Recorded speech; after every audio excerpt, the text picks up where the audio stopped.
Fica Café, el podcast de CREAP España. Presenta Antonio San José. Hola, ¿qué tal? Bienvenidos a una nueva edición de Fica Café. Hoy vamos a presentar el nuevo informe trimestral de tendencias que elabora nuestro equipo de análisis y asuntos públicos. Con un título muy sugerente, cierto y revelador: El turno de Europa. Y para comentarlo, contamos, como es habitual, con la presencia del director de la unidad de análisis de CREAP, Daniel Fuentes. Bienvenido, Daniel, ¿cómo estás? Gracias, Antonio. Aquí estamos un trimestre más. Sí, sin fallar a la cita. Comentando la actualidad y avanzando también lo que nos vamos a encontrar. Que no es poco. Además, eso vamos a intentarlo por lo menos. Y en esta ocasión tenemos también a un invitado que conoce profundamente los movimientos de la geopolítica internacional. Es Juan Moscoso del Prado, Senior Fellow del Centro de Economía Global y Geopolítica ESADEGEO, además de economista y miembro del Consejo del organismo European Council of Foreign Relations, con más de 30 años de experiencia en relaciones económicas internacionales. Juan, bienvenido. ¿Cómo estás? Muy bien, muchísimas gracias por invitarme. Un placer tenerte aquí. Un placer para mí también. Siempre nos gusta escuchar y aprender de los que saben. Bueno, lo intentaré. El turno de Europa, la hora de Europa. ¿Europa se la juega o cobra el protagonismo internacional que merece o se queda como un gran y bonito decorado, un parque temático sin influencia ni futuro despejado? Ese es el reto, ¿no, Daniel? Sí, y el informe lleva un título que ya hace referencia al informe con el que cerrábamos el año pasado. Si recuerdas, Antonio, el informe del cuarto trimestre de 2024 lleva por título El regreso de Trump. Sí, esto ya se veía venir, ¿eh? No probablemente de manera tan disruptiva como estamos experimentando, pero algo se intuía de que efectivamente el traspaso entre Biden y Trump iba a ser un punto de inflexión y la realidad es que estos últimos 3 meses lo están confirmando. Así que el regreso de Trump y ahora el turno de Europa. En fin, muchísimos los temas sobre los que tendremos que seguir reflexionando los próximos meses y años. Yo haría hincapié en esto desde CREAP, ¿no? Esto que llamamos un poquito a los economistas nos encanta la palabra trilema, ¿no? Trilema, que no es dilema, sino trilema. Y siempre representamos un triangulito con 3 vértices y entonces los 3 no son posibles, etcétera, ¿no? Y entonces en este trilema en el que yo creo que se encuentra la Unión Europea ahora mismo, tendríamos un vértice que es el de la sostenibilidad de las cuentas públicas. No hay grandes espacios fiscales para afrontar aumentos de gastos o de inversión. Es verdad que el comportamiento de la deuda pública en España, pues oye, yo creo que es relativamente positivo de los últimos 3 años, pero esto no quita que seguimos con un endeudamiento superior al 100% del PIB. Francia con unas señales muy negativas o una evolución creciente del endeudamiento público, rozando ya el 115% del PIB. Italia, ya no digamos, fuera de los estándares. La propia Alemania, que es el alumno excelente en esta disciplina, pues también ha anunciado políticas expansivas de gasto, etcétera. Así que el primer vértice de este trilema es sostenibilidad de las cuentas públicas. El segundo, una necesidad de inversión. Necesidad de inversión, ya sabíamos que la Unión Europea llevaba aproximadamente, más que la Unión Europea, los Estados miembros de la Unión Europea, es decir, cada uno de ellos de manera aislada y de manera particular Alemania, aunque pueda parecer chocante, acumulando un déficit inversor notable. Y esto nos ha hecho perder posiciones en el ámbito tecnológico, en el ámbito de defensa, en el ámbito general de la productividad. Así que tenemos unos deberes por hacer en necesidades de inversión. Es verdad que focalizamos mucho la conversación últimamente en defensa, pero no es solo defensa. Yo diría todo aquello que comente productividad, transición energética, lucha contra el cambio climático y aumento de gasto corriente en el horizonte relativo a demografía, pensiones, salud, etcétera. Y termino ya rápido, y el tercer vértice de este triángulo, pues todos los elementos de tipo gobernanza, ¿no? Las reglas fiscales, un mercado de capitales que no termina de tener la dimensión que sería necesaria, unas reglas de toma de decisión en el ámbito del Consejo Europeo que no son sencillas, cuando se requiere la unanimidad, etc. Entonces, entre la modificación del entorno, vamos a decir, de gobernanza, la sostenibilidad de las cuentas públicas y el aumento de la inversión, entre esos 3 vértices, la Unión Europea tiene que elegir su camino en los próximos años. Y no lo tiene fácil, sin duda, ¿no? Juan, ¿cómo ves Europa en este momento? Bueno, Daniel lo ha explicado muy bien, pero yo creo que hay que intentar poner en contexto lo que está pasando desde una perspectiva geopolítica y desde una perspectiva económica, porque no hay que olvidar que aunque la geopolítica ahora domina el debate y domina muchas reflexiones, la geopolítica tampoco lo es todo. Cuando analizamos lo que está ocurriendo, por ejemplo, en materia de comercio internacional, en materia de tecnológica, en materia de gobernanza, podemos primero decir que lo que sucede viene desde hace tiempo. O sea, estamos viviendo una fase acelerada de unas tendencias que no son de ahora. Y esto, hace relativamente poco tiempo, en geopolítica éramos poquitos los que estábamos trabajando en ello o un poco haciendo ese seguimiento como hago yo con mis compañeros de SADEGEO. Por ejemplo, la crisis del comercio internacional y el comienzo de una incipiente guerra comercial entre las grandes potencias, entre Estados Unidos y China, con la Unión Europea entre medias, esto ya lo empezamos a ver y a observar con Obama. Luego vino el primer mandato de Trump, e incluso con Biden esto se aceleró. De modo que esa tendencia es antigua.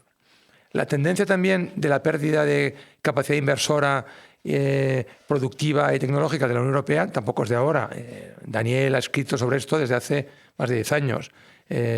Y los economistas que seguimos esas cuestiones pues llevamos señalándolo durante muchísimo tiempo, hasta el punto de que en realidad los informes Letta y Draghi, más que unos grandes descubrimientos, suponen poner en común lo que era el consenso desde hacía muchísimo tiempo. Estábamos muy de acuerdo en esas cuestiones desde hacía mucho tiempo, pero por alguna razón u otra no lo acometíamos, porque tuvimos la crisis del COVID, porque vino la crisis de Ucrania, porque estábamos todavía recuperándonos de la crisis financiera, etcétera, etcétera. Y también la debilidad de la democracia y la crisis de gobernanza, esto es también muy antiguo. De esto llevamos mucho tiempo hablando de cómo mueren las democracias, del auge del iliberalismo, del autoritarismo creciente, del aumento de los partidos extremistas en la Unión Europea y en otros países. El Brexit fue hace ya muchos años también, y todo esto venía de antes. Lo que ha ocurrido ahora es que hemos sufrido o experimentado un shock o una ducha fría con la victoria de Trump por segunda vez, que ha coincidido con este cambio tan radical de actitud de Estados Unidos ante fenómenos como, por ejemplo, la guerra de Ucrania, que realmente nos han hecho sentir miedo, cambiar de sensaciones. Nuestra percepción del mundo ha sido muy distinta, y eso ha hecho que la Unión Europea realmente tenga que reaccionar, que es el título de este informe y lo que explicaba Daniel. Pero en realidad, aunque la geopolítica es la que nos ha provocado este shock, la solución sigue siendo nuestra. Y aunque la guerra comercial con Estados Unidos o Estados Unidos con China es, desde luego, un elemento que tenemos que tener muy en cuenta, los deberes la Unión Europea los tiene que hacer dentro. O sea, somos nosotros los que tenemos que realmente acometer ese problema de falta de inversión, acometer ese problema de falta de productividad, acometer ese problema de falta de empresas de dimensión global capaces de competir con las multinacionales norteamericanas o chinas en el ámbito digital, en el ámbito espacial, en el ámbito de la innovación. Y ahí los europeos, por muy complicado que esté el mundo, tenemos que resolver nosotros mismos nuestros propios problemas. Y ahí es donde estamos. Quería preguntaros por cómo veis el liderazgo de Europa. O sea, el tradicional eje Berlín-París, pues parece que ahora da algunos síntomas de resentimiento, ¿no? De que no está en su mejor momento. Hay un nuevo canciller en Alemania desde hace unas pocas semanas, Friedrich Merz. Tiene que ser él con Macron. Les veis como líderes realmente sólidos, potentes de Europa, que pueden tirar del carro. Tiene que ser la Comisión Europea, las instituciones en Bruselas. ¿Cómo veis el liderazgo de Europa en este instante? Bueno, siguen siendo la referencia, ¿no? Seguimos mirando al Elíseo, seguimos mirando a Berlín cada vez que se tratan las grandes cuestiones europeas. Y casi debería, además, que dentro de la debilidad, bueno, vamos a ver Merz, que está todavía presentándose en sociedad, vamos a darle un respiro, ¿no? Llegado, sí, vamos a darle un respiro. Pero tanto Merz como Macron, de hecho, los ámbitos en los que resultan más convincentes, más decididos, con mayor determinación, es precisamente el ámbito internacional. Yo creo que ahí hay bastante más unidad de pensamiento y de acción. Yo creo que eso es una parte positiva del diagnóstico. Las debilidades son más de orden interno. Esta época yo acostumbro a pensar que cuando uno vive realmente en momentos, no sé si históricos, ¿no? Pero no es muy consciente o no es tan sencillo ponerle nombre y tratar de identificar cuál es ese elemento que une la debilidad que parece que es transversal a grandes democracias consolidadas. Ahora hablamos de Estados Unidos, por ejemplo, pero la extrema debilidad también del sistema francés con todas sus singularidades, las dificultades en el propio entorno político español para forjar mayorías que permitan una gobernabilidad y una estabilidad. La propia investidura de Merz nos envía este mensaje, lo dábamos todos por supuesto, ¿no? Decíamos, bueno, sí, pero Alemania, dentro de sus dificultades, tiene un activo del que carecen otros países, que tiene una cultura del pacto más transversal, y entonces socialdemócratas y conservadores pues tienen una traducción de pactar, y además pactar con letra pequeña, ¿eh? Son acuerdos que tienen enjundia, no son solo de grandes principios, son objetivos programáticos que permiten un seguimiento y efectivamente esto ha sucedido, pero la investidura ha sido más complicada de la que se pensaba. Es la primera vez desde la Segunda Guerra Mundial que el canciller nos ha elegido en primera vuelta, ¿no? Primera votación. Y el mensaje de que, bueno, podemos tener la certeza de que unos presupuestos o una votación que sea realmente determinante en los próximos años se va a sacar sin desgaste, pues a lo mejor no como pensábamos, ¿no? Por tanto, por contestar a tu pregunta, yo creo que los problemas son más de ámbito doméstico que internacional, y que creo que hay puntos comunes entre estas debilidades internas en cada uno de los Estados miembros. Juan Moscoso, ¿cómo ves el liderazgo europeo? Yo el liderazgo no lo veo tan mal como se dice. Uh-huh. El problema es que la Unión Europea lleva ya casi más de 60 años, desde el 57, 70 años, desarrollando una manera de funcionar y con un sistema de toma de decisiones que no está pensado para las urgencias del momento. Porque líderes tenemos de sobra, pero nos falla, por ejemplo, el proceso de toma de decisiones en cuanto a la hora de ser capaces de poner en marcha un fondo europeo que sea capaz de reemplazar al Next Generation. Lo cual es bueno y malo. Es bueno en el sentido de que ya fuimos capaces de crear un fondo europeo de inversión en un momento de urgencia como fue la pandemia, que se dotó y se financió con deuda pública de la que respondemos de manera solidaria a todos los europeos, que es una cosa increíble, era impensable hace muy pocos años, pero sin embargo ahora nos cuesta mucho retomar esa decisión porque da la impresión de que las decisiones actuales no son tan urgentes como las que tomamos bajo la pandemia, bajo el miedo aquel terrible durante el confinamiento. Y mira que es grave lo que está pasando con Ucrania, o lo que está pasando ante el abandono del paraguas defensivo, incluso la conversión en una especie de enemigo para algunos ámbitos de los Estados Unidos. Entonces, la Unión Europea no puede tomar decisiones no tanto por falta de liderazgo, sino porque carece de los instrumentos y no tiene la caja de herramientas adecuada. Y eso es muy difícil de hacer cuando hay algunos países pequeños o medianos que pueden bloquear las decisiones, como puede ser el caso de Hungría. Hemos visto, por ejemplo, cómo este fin de semana se han reunido Macron y Merz con Tusk. Incluso alemanes y polacos han reconocido públicamente que están dispuestos a asumir la protección nuclear de Francia, que es una cosa muy fuerte para decirla en esos momentos, pero es muy acorde con lo que estamos viviendo.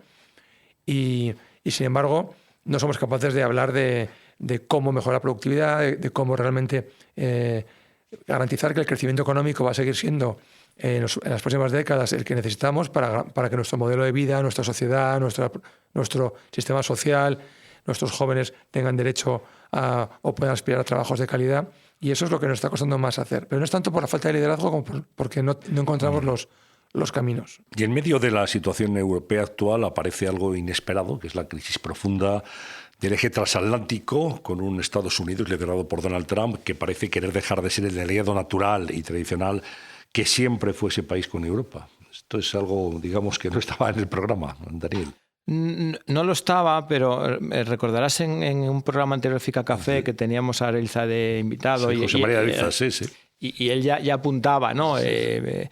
Que el Trump 2.0 iba a ser bastante... Recuerda además que yo un poco de manera ingenua decía, bueno, pero al final Trump es un hombre de negocios y el pragmatismo tal, y decía Areilza, no, yo creo que los tiros no van a ir por ahí. Creo que su intuición era bastante más acertada que la mía. Creo de todas formas que debemos de hacer un esfuerzo, aunque cueste, que es el de tratar de salir de la caricatura, porque la verdad es que el perfil, la personalidad de Donald Trump y de su equipo, no solo él, yo creo que la gran diferencia entre Trump 2.0 y Trump 1.0 es el equipo que rodea al presidente, que no tiene nada que ver con el que tenía hace 8 años. Pero debemos no caer en la tentación de contentarnos con un análisis muy superficial, muy caricaturesco, muy es que no entiende, es que no sabe de qué habla, es que se desdice. Bueno, es verdad que se desdice, es verdad que la manera en la que está ejecutando su política arancelaria pues es claramente caótica. Yo creo que los mercados y en general los inversores lo que están penalizando, fíjate, creo que están penalizando más la incertidumbre que acompaña al proceso que la hoja de ruta. La hoja de ruta no se entiende. La verdad es que la hoja de ruta, desde un punto de vista, y ahora hablo como profesor de teoría económica, es difícil de comprender, pero por encima de eso es que la manera en la que se está ejecutando dificulta mucho la toma de decisiones empresariales y básicamente de inversión. Yo creo que desde el ámbito estrictamente económico es complicado entender este giro, ¿no?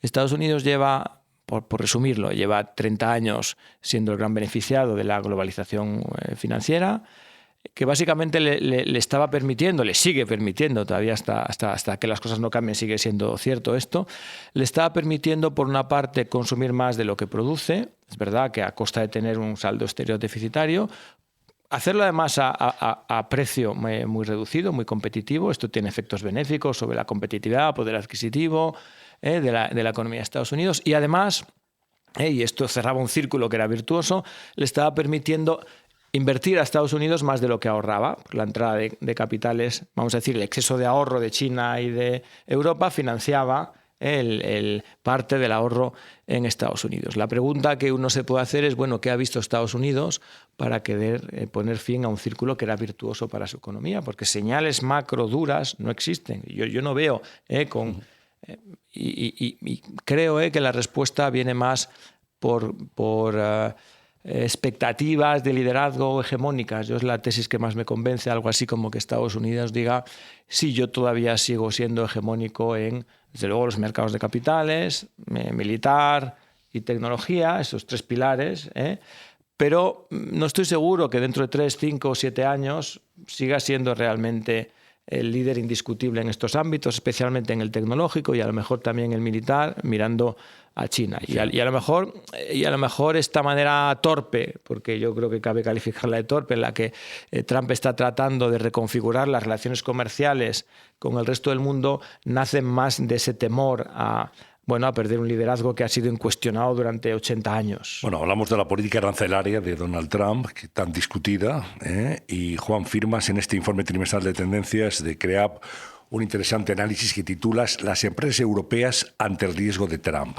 Me gustaría que nos introdujeras un poco en tu visión.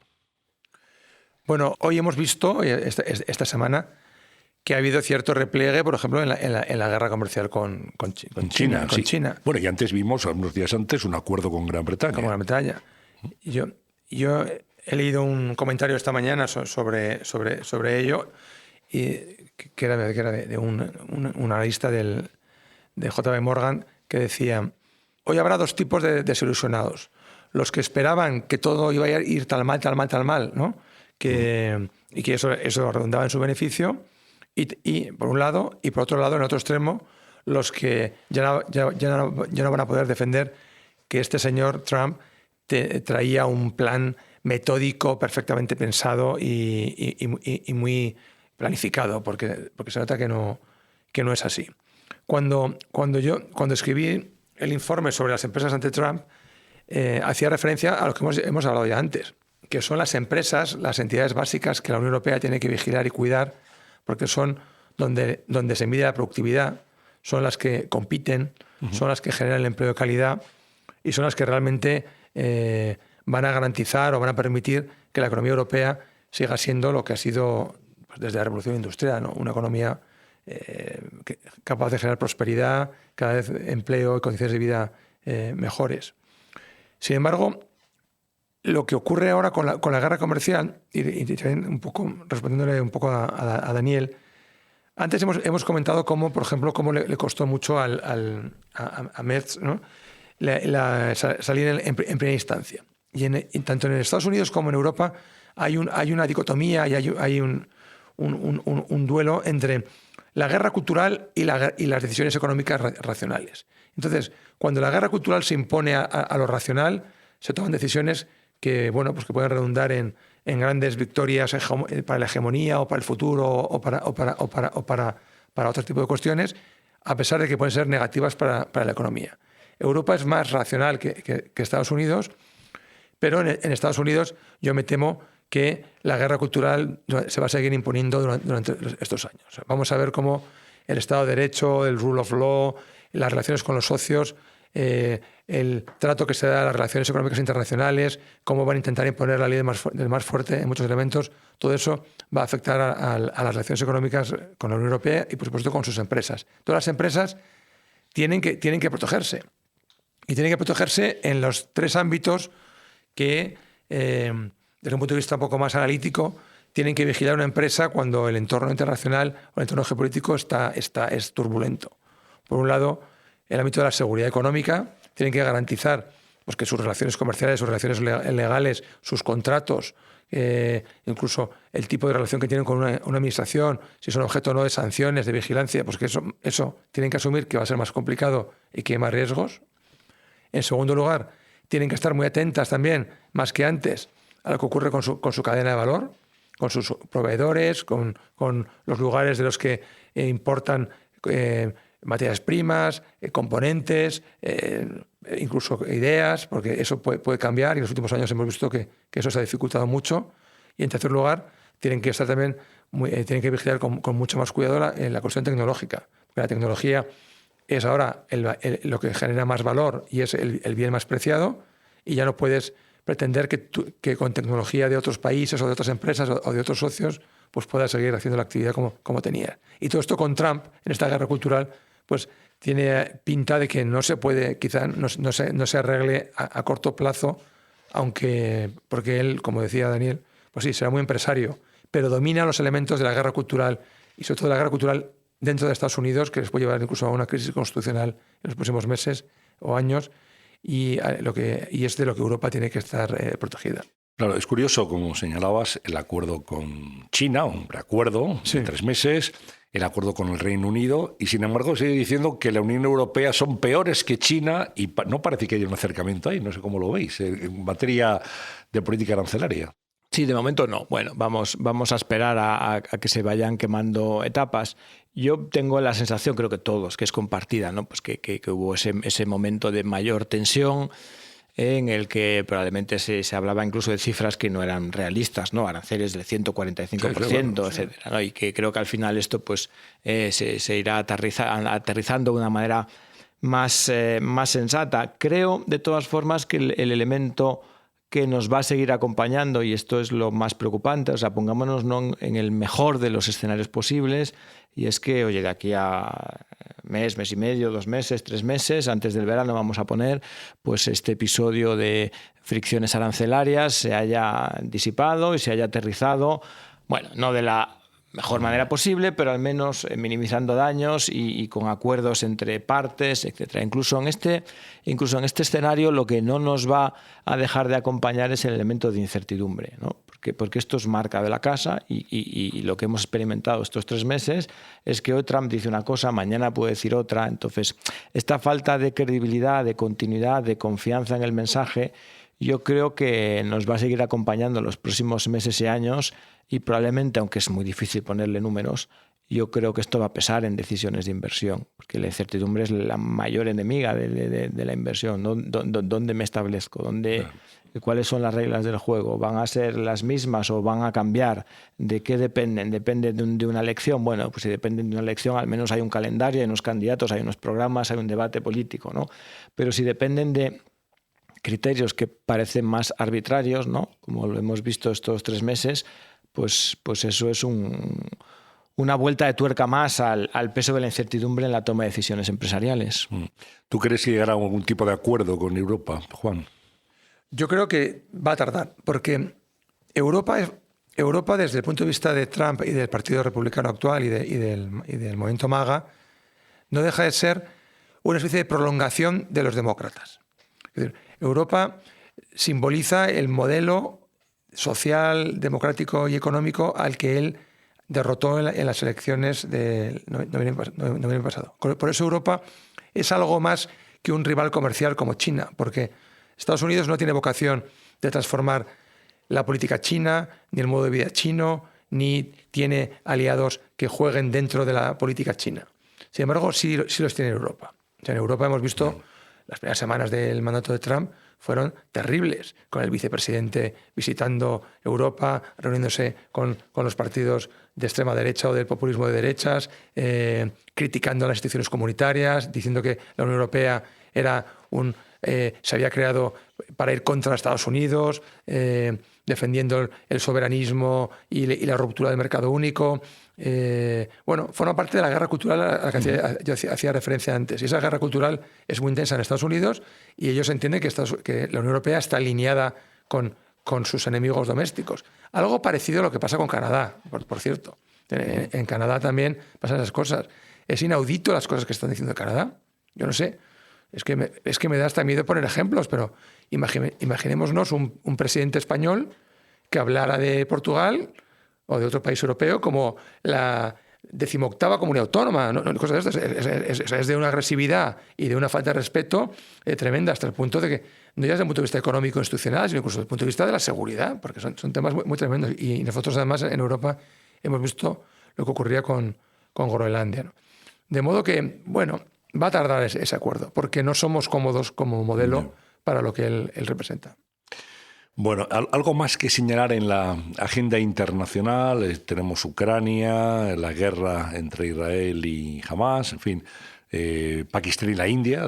Ahí, digamos, focos de conflicto que me gustaría también que al menos esbozarais en un análisis breve. A lo mejor es un poco fácil el comentario, pero yo creo que este aumento de tensiones en muchas áreas del mundo probablemente tenga cierto vínculo con este cambio de posición o de tensión de Trump en el inicio de su mandato, ¿no? Y esto un poco de arroyo revuelto, ganancia de pescadores, ¿no? Pues igual hay algunos focos de tensión que responden a esto. La gran de los temas que has citado, realmente el que tiene más repercusiones, no solo fundamentalmente para el entorno europeo, pero no solo, es la guerra de Ucrania, ¿no? Para la que algunos consensos existen. El primero de ellos es que no tiene sentido para ninguna de ambas partes que esto se prolongue muchísimo más por una cuestión de desgaste militar, económico, social, etcétera. Entonces, y de imagen también, ¿no? Imagen desde todos los puntos de vista, ¿no? Pero al mismo tiempo tampoco se vislumbran grandes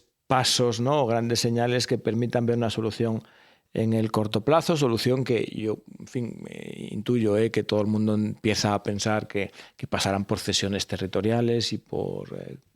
vamos a ver qué tipo de concesiones se le pueden arrancar a Rusia. No es sencillo. Tampoco acaba de quedar claro el papel de Estados Unidos. Yo veo un giro. Yo creo que las primeras semanas de mandato de Trump su posición era bastante más dura, bastante más parcial. ¿No? Exactamente, bastante más parcial. Putin, sí. Y parece que las últimas semanas, recordemos el episodio famoso, ¿no?, de la visita de Zelensky a la Casa Blanca. Yo creo que a partir de ahí intuyo que hay quizás un pequeño cambio, ¿no? Pero no vislumbro en el corto plazo elementos objetivos que nos permitan anticipar un fin del conflicto rápido, ¿no? Lo que se ve es algo también que es una tendencia de hace muchos años, que es el total debilitamiento, incluso la desaparición de un marco internacional, del llamado multilateralismo, donde se pueden resolver ese tipo de disputas. Antes no se resolvían, había una serie de conflictos que se llamaban los conflictos congelados, pues como era, por ejemplo, la definición de las fronteras en Cachemira, los territorios que habían quedado descolocados con la ruptura o desmoronamiento de la Unión Soviética, Nagorno-Karabaj, Abjasia, Osetia del Sur, etc.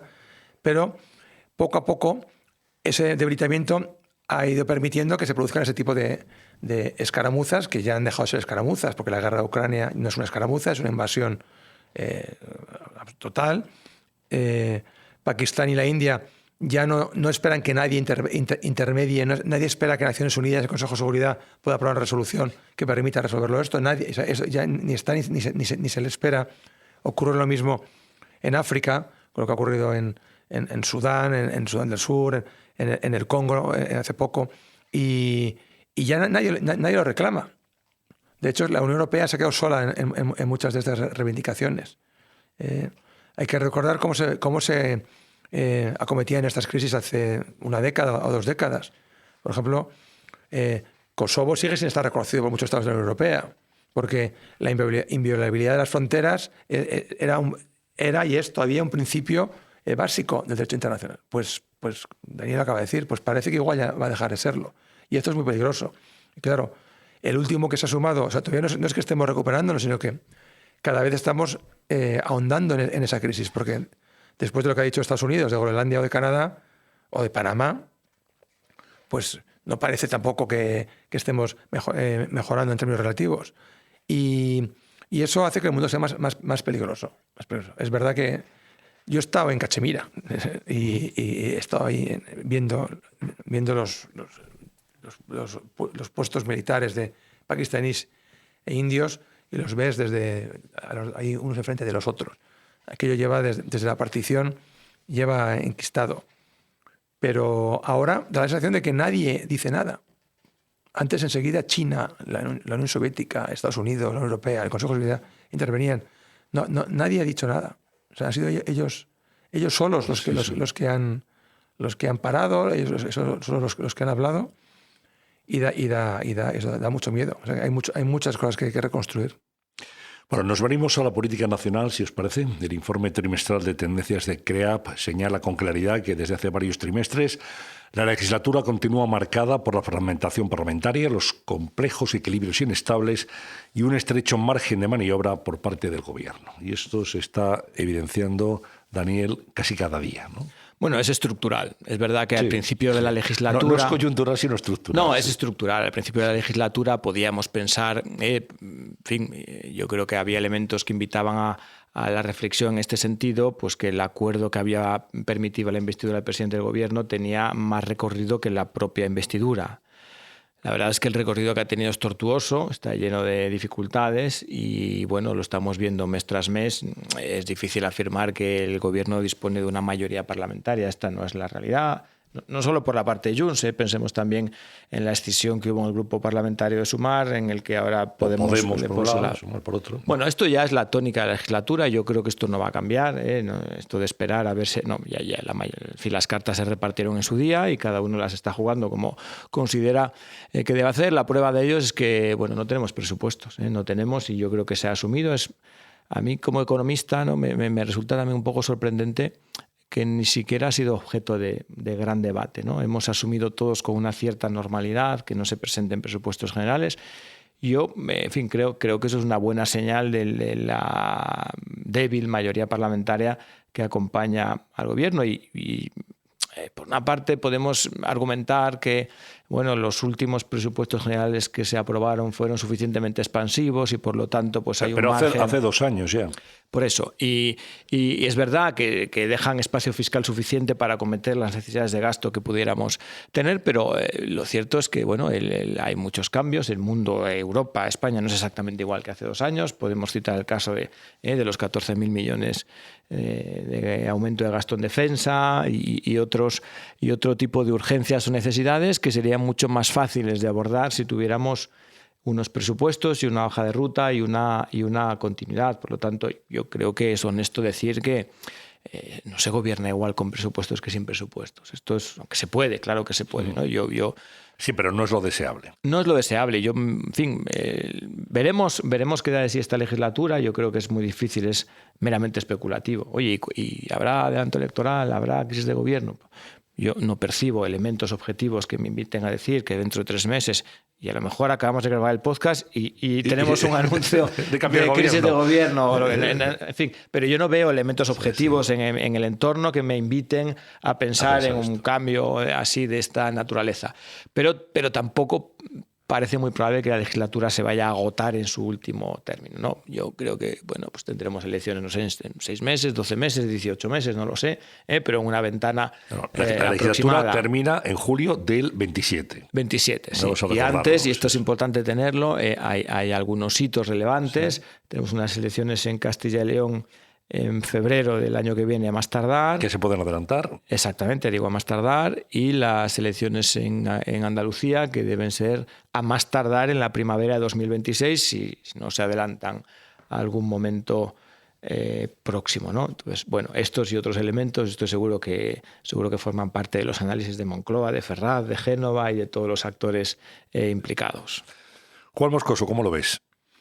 Bueno, yo tenía esperanzas de que las complicaciones tan profundas que hay en la escena internacional y europea en el ámbito de lo material, de lo real, de la economía, del comercio, de las necesidades de inversión, las necesidades de modernizar nuestro modelo productivo, todo eso iba a permitir que para algún tipo de decisiones la guerra cultural se dejara a un lado.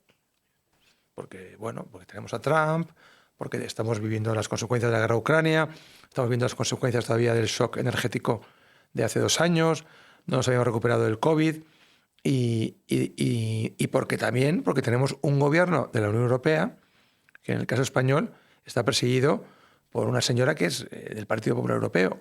De modo que parecía que el hecho de que España o el gobierno español sea el alumno aventajado en política económica y en resultados económicos dentro de la Unión Europea, pues un poco permitía abrir caminos para llegar a acuerdos, incluso con el Partido Popular, porque al final la política económica europea es la que estamos aplicando de manera más o menos general en España, con buenos resultados por ahora. Pero estaba equivocado, ni tan siquiera hemos visto acercamientos con motivo, por ejemplo, del Real Decreto de Medidas Excepcionales para hacer frente a la guerra comercial. Y esto, esto es preocupante, porque si no nos ponemos de acuerdo en eso, ni tan siquiera dentro del llamado bloque de la investidura, imaginémonos para un presupuesto cada vez que nos acercamos a las elecciones autonómicas o otro tipo de cuestiones. Eso, sin embargo, no quiere decir que se vayan adelante las elecciones. Yo creo que ya se ha cristalizado el tipo de gobernanza, aunque esta palabra no me gustará, que toca en esta legislatura, y del mismo modo que hemos llegado del 23 al 25, hemos llegado al 27, intentando aprobar reales decretos y no abandonando nunca la expectativa de que en algún momento se pueda aprobar alguna ley económica, incluso un presupuesto de mayor calado. Pero muy a medida que se vayan produciendo los acontecimientos. Y claro, los acontecimientos nos devoran. Hemos tenido una Dana también que ha provocado un alejamiento y una confrontación muy dura. Ahora hemos tenido el apagón. Es decir, que el día a día no ayuda a estos acercamientos. Pero yo creo que no hay que perder la esperanza de que en lo económico y en lo material, me hace muy materialista, ¿no? Materialismo histórico, ¿no? De vez en cuando es importante, y además eso nos permite confrontar con la guerra cultural que tanto daño ha hecho en la Unión Europea y que tanto daño está haciendo en Estados Unidos. ¿Destacamos algo más de la agenda regulatoria, Daniel? Bueno, como venimos diciendo, no es una legislatura en la que haya grandes ambiciones regulatorias. Es verdad que el primer mandato de Pedro Sánchez, la anterior legislatura, fue especialmente prolífica en textos legislativos, ¿no? Y hay mucho que desarrollar y que gestionar y que ejecutar a partir de ese legado legislativo, pero lo cierto, que no existen grandes mayorías para pensar que en los 2 años de legislatura máximos que queden podamos ver grandes textos legislativos consensuando apoyo. No lo hemos tenido, por ejemplo, citaba Juan ahora mismo para la política arancelaria. La política arancelaria, sí. No lo tuvimos a principios de año con el famoso decreto ómnibus, que es verdad que se politizó aquel debate, pero si atendemos al contenido de aquel Real Decreto, no era un contenido ideológico, era un contenido técnico-administrativo de actualizar, tampoco hubo siquiera acuerdo en aquel momento. Por lo tanto, va a ser difícil, sí, va a ser difícil. Bueno, pues lo estaremos comentando aquí trimestre a trimestre con nuestro informe del equipo de análisis. Muchas gracias a Juan Moscoso, que ha sido hoy nuestro invitado especial. Juan Moscoso del Prado, muchísimas gracias. Muchísimas gracias por invitarme. Muy interesante lo que nos has apuntado, la geopolítica, que lo es todo en este momento. Hasta la próxima. Y también gracias a Daniel Fuentes, como siempre, Daniel. Gracias, Antonio, aquí estamos.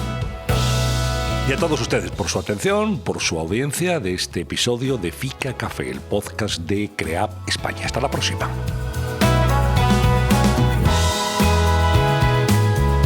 Fika Café. Nos une la comunicación.